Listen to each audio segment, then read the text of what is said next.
Oke, halo, assalamualaikum warahmatullahi wabarakatuh. Ya, jumpa lagi ya bersama saya Yandi Seluler ya.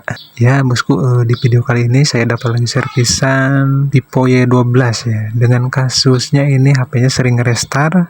Kalau baterai 50% sering restart atau 30% sering restart.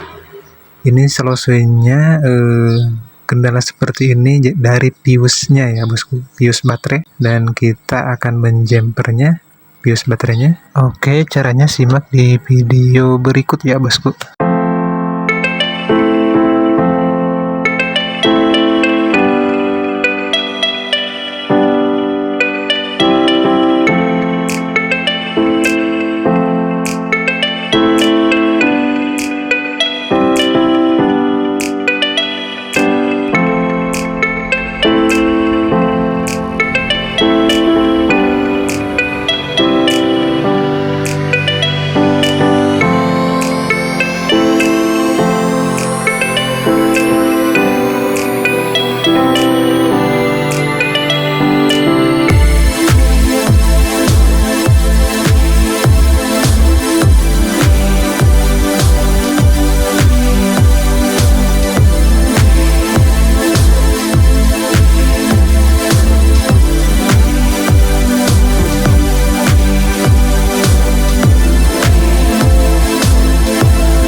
Oke, nah bosku, nah ini ya BIOS-nya ada di dalam soket baterai.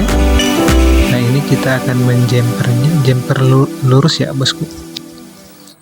Bisa langsung di jemper atau bisa dibuang dulu baru di jemper ya bosku. Tapi kalau saya agar simple dan cepat, kita langsung saja di jemper menggunakan kabel jemper ya bosku. Oke, caranya simak terus di video berikut ya bosku.